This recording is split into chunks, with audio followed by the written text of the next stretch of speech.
Hey students, welcome to the channel. Do subscribe the channel Self-Inspired. If you are not subscribed the channel yet, let's start with the video without wasting our time. So cell, जिसके बारे में हमने last video में भी पढ़ा था, उसी cell के बारे में आज हम डिस्कस करने वाले हैं. हमारी जो एनसीईआरटी बुक है बायोलॉजी की, उसमें आपको एक टॉपिक दिया गया है ओवरव्यू ऑफ सेल. तो क्या होता है overview of cell, that we are going to discuss today. So guys, सबसे पहले आपको एक चीज याद होगी कि 9th क्लास में जब हम थे तब हमें एक ऑनियन पील का सेल दिखाया जाता था. मतलब हमें जब भी प्लांट सेल दिखाना होता था तब हमारे टीचर हमें ऑनियन पील का सेल अंडर माइक्रोस्कोप दिखाते थे. तो वो क्या करते थे, जो एक ऑनियन होता था उसको स्लाइस करके उसके एक स्लाइस का अंदर जो स्किन होता है, जो एक पतली सी स्किन निकलती है उस ऑनियन पील की, उसी को हम ऑनियन पील बोलते हैं. तो उस ऑनियन पील को हम क्या करते थे, अंडर माइक्रोस्कोप देखते थे, जिसमें हमें एक सेल देखने को मिलता था, दैट इज प्लांट सेल. तो वो कैसा होता था, उस प्लांट सेल के अंदर होता था एक आउटरमोस्ट लेयर. उस आउटरमोस्ट लेयर को हम बोलते थे cell wall. Next to that we can see plasma membrane. Cell wall के बाद जो एक लेयर आती थी उस सेल के अंदर, उसको हम बोलते थे प्लाज्मा मेम्ब्रेन, और उसके अंदर एक न्यूक्लियस भी हमें देखने को मिल जाता था in a plant cell. Next thing is human cheek cell. जब हमें एक ह्यूमन चीक सेल या फिर हम बोलते हैं ह्यूमन का एक टिपिकल सेल देखना होता था, तब हमें माइक्रोस्कोप में क्या दिखाया जाता था, in 9th class human cheek cell दिखाया जाता था. मतलब testing, but we are just watching this cell कि कैसा होता है एक पर्टिकुलर एक टिपिकल एनिमल सेल कैसा होना चाहिए. उसके लिए एक स्टैंडर्ड जो सेल दिखाना चाहिए होता था, उसके लिए जो इजीली अवेलेबल चीज थी, तो ह्यूमन चीक सेल्स को यूज किया जाता था उस टाइम पे.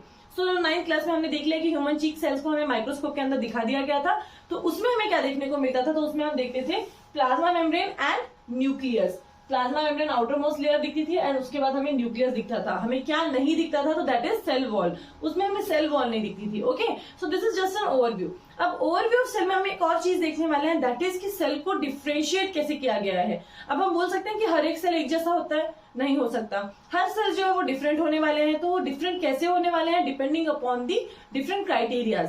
Here we are going to discuss कि न्यूक्लियस प्रेजेंट है या नहीं सेल के अंदर. जो भी सेल हम देख रहे हैं, different types of cells are there, तो किसी सेल के अंदर न्यूक्लियस प्रेजेंट है या नहीं, या फिर अगर न्यूक्लियस प्रेजेंट है उस सेल के अंदर, तो वो किस नेचर का है, उसका नेचर कैसा है उस न्यूक्लियस का. That on that basis cell is divided into two categories. So those two are prokaryotic cell and eukaryotic cell, which is very very important for you, being a knowledge point of view also and from your exam point of view also. In exams also it is very mandatory. It is mandatory to read all these points. Prokaryotic cell क्या होता है, eukaryotic cell क्या होता है, that you should definitely know. So prokaryotic cell first. Pro, so हम क्या करते हैं, वर्ड को पहले स्प्लिट कर लेते हैं. स्प्लिट किया तो वर्ड जो होता है उसका मीनिंग समझना इजी हो जाता है. तो यहाँ पे क्या होता है, prokaryotic means pro. Now we are going to split the word pro. Pro अगर हम स्प्लिट करते हैं, प्रो का मीनिंग होता है प्रिमिटिव और बिफोर. प्रिमिटिव या बिफोर मतलब पुराना, पहले, या फिर हो चुका, बहुत पहले का, बहुत पुराना, जिसे हम बोलेंगे प्रिमिटिव या बिफोर. तो पुराना से क्या होगा, कैरी ऑन होगा. Karyotic, karyotic came from the word carry on. So carry on means nucleus. तो पुराना सा कोई तो भी न्यूक्लियस है या फिर वेल डिफाइंड नहीं हो सकता, ऐसे टाइप का न्यूक्लियस प्रेजेंट होगा किसके अंदर, प्रोकैरियोटिक सेल के अंदर. Prokaryotic means primitive nucleus containing cell. Means primitive nucleus होगा, वेल डिफाइंड न्यूक्लियस नहीं प्रेजेंट होगा उस सेल के अंदर, उसको हम बोलेंगे prokaryotic cell. Now next thing is eukaryotic cell. तो यू को इसको हमें स्प्लिट करना है. यू को स्प्लिट किया तो यूकैरियोटिक सेल को जब हम स्प्लिट कर रहे हैं तो यू का मीनिंग आता है true. You means true. Next karyotic, again carry on. Karyotic came from the word carry on which means nucleus. So true nucleus जब प्रेजेंट होगा, ट्रू न्यूक्लियस मीन्स एकदम असली. अब हम बोलते हैं ट्रू न्यूक्लियस मतलब असली न्यूक्लियस या फिर सही न्यूक्लियस नहीं. True nucleus means well defined nucleus, जिसको हम बोलेंगे कि एक पर्टिकुलर नेचर का एक वेल डिफाइंड न्यूक्लियस हमें प्रॉपर देखने को मिलेगा उन सेल्स के अंदर, दैट इज यूकैरियोटिक सेल. तो यूकैरियोटिक सेल्स के अंदर हमें वेल डिफाइंड न्यूक्लियस देखने को मिलता है. Next point is the same only, well defined और true nucleus is present in eukaryotic cell. Prokaryotic cell के अंदर क्या है, not well defined nucleus is present. Well defined nucleus present नहीं होगा in prokaryotic cell. Eukaryotic and prokaryotic cells के बारे में जो डिफरेंशिएटिंग पॉइंट्स होने चाहिए प्रॉपर वे में, वो हम पॉइंट वाइज डिस्कस करने वाले हैं in the next video. Here we are going to discuss the next thing which is given in your NCERT book and you should know these things for your examinations. Okay, so now listen to these things. Here we will discuss smallest cell. हमारे NCERT में ये points include किए गए, let's go through them. तो यहाँ दिया smallest cell. Smallest cell होता है माइकोप्लाज्मा. माइकोप्लाज्मा जो होगा वो क्या होगा, स्मॉलेस्ट सेल होगा. तो उसकी साइज क्या होगी, उसकी साइज होगी 0.3 माइक्रोमीटर. 0.3 माइक्रोमीटर का जस्ट एक माइकोप्लाज्मा होता है, which is the smallest cell ever. Okay, next thing is longest cell. तो लॉन्गेस्ट मीन्स लंबा सेल कौन सा होगा, सबसे जो longest, not largest cell, longest cell कौन सा होगा, तो लॉन्गेस्ट सेल होगा नर्व सेल। नर्व सेल जो हमारी बॉडी में from our head to toe जो सेल प्रेजेंट होता है that is nerve cell. Nerve cell कैसा होता है, लॉन्गेस्ट सेल जो प्रेजेंट होता है वो होता है nerve cell. Next is largest cell. तो लार्जेस्ट मीन्स सबसे बड़ा सेल। सबसे बड़ा सेल कौन से होने वाला है, तो that is ostrich egg. Means एक ऑस्ट्रिच का जो एग होता है वो अब तक का सबसे बड़ा सेल माना जाता है।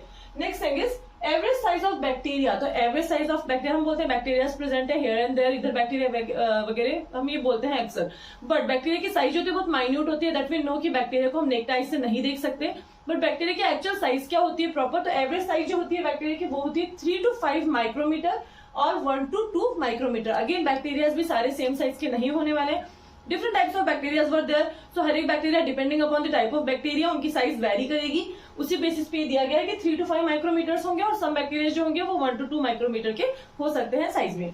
Next thing is RBC size. RBC means red blood cells. Okay, red blood cells और जिनको हम बोलते हैं इरिथ्रोसाइट्स। डोंट गेट कंफ्यूज, इसके बारे में हम बाद में पढ़ने ही वाले हैं। तो यहाँ पे आपको याद रखना है आरबीसीज और इरिथ्रोसाइट्स जो होते हैं उनकी साइज क्या होती है, तो उनकी साइज होती है 7 माइक्रोमीटर इन डायामीटर। डायामीटर क्योंकि वो राउंड शेप होते हैं, बायकॉन्केव शेप होते हैं, इसलिए उनको क्या दिया गया है, डायामीटर जो है उनका वो मेंशन किया गया है। तो 7 माइक्रोमीटर जो होगा वो डायामीटर होगा किसका, आरबीसीज का। नेक्स्ट थिंग इज आरबीसीज का शेप कैसा होता है, अब हम डिस्कस करते हैं। अगर हमने सेल्स देख ली कि सेल्स डिफरेंट टाइप्स के होते हैं, तो सेल्स सिर्फ साइज में डिफरेंट नहीं होंगे, सेल्स जो होंगे वो डिफरेंट हो सकते हैं शेप में भी। साइज में डिफरेंट हो रहे हैं मतलब वो शेप्स में भी डिफरेंस उनका दिख सकता है। ओके, तो कौन से डिफरेंट शेप्स हम सेल्स में देख लेते हैं, तो उसमें हम फर्स्ट डिस्कस करते हैं आरबीसी का सेल जो होता है वो किस शेप में आता है। तो आरबीसी का जो सेल होता है वो राउंड एंड बायकॉन्केव शेप का होता है। राउंड शेप तो होगा ही बट बायकॉन्केव होगा। बायकॉन्केव मीन्स फर्स्ट कॉन्केव शेप हम देखते हैं। स्पून होता है, स्पून को अगर हम सीधा देख ले तो ये कॉन्केव शेप हो गया। बायकॉन्केव मीन्स बोथ साइड से कर्व्ड होगा, वो जो कॉन्केव शेप होगा वो दोनों साइड से होगा। And round also means here I have drawn here just like concave shape होगा। बायकॉन्केव हम इसलिए बोल रहे हैं क्योंकि दोनों साइड से कॉन्केव हो रहा है। तो आरबीसी का जो राउंड एंड बायकॉन्केव शेप होने वाला है। Next WBC. डब्ल्यूबीसी का शेप कैसा है, तो डब्ल्यूबीसी का शेप है amoeboid. Amoeboid means amoeba we know. Okay, amoeba कैसा होता है, जस्ट इरेगुलर इन शेप, उसका कोई पर्टिकुलर शेप नहीं होता, वो इरेगुलर होता है अमीबा। तो amoeboid shape means amoeba like shape. Okay, तो डब्ल्यूबीसी का शेप कैसा होगा, इरेगुलर होगा या फिर अमीबा लाइक होगा, like this I have drawn here that also. Next is nerve cell. Nerve cell हम बोलते हैं लॉन्गेस्ट सेल है, ब्रांच्ड है एंड लॉन्ग है। लॉन्ग सेल है, ब्रांच्ड है। लॉन्ग तो दिखा रहे हैं यहाँ पे, yes this is a long cell, longest cell we can say nerve cell and it is branched too. Okay, तो ब्रांचिंग भी होने वाली है नर्व सेल को, सो ब्रांच्ड भी है और लॉन्ग भी है नर्व सेल। तो ये एक और शेप हम जो है वैरायटी जो शेप जो वेरिएशन है सेल्स के वो हम देख रहे हैं यहाँ पे। बायकॉन्केव शेप हो गया, इरेगुलर या फिर अमीबॉइड शेप हो गया, उसके बाद जो लॉन्ग शेप है फिर ब्रांच्ड शेप है वो हमने देख लिया। नेक्स्ट जो शेप आता है जिसके बारे में एक one of the shapes of cells जो होता है वो होगा ट्रेकिया। एग्जांपल ले लेते हैं, ट्रेकियल।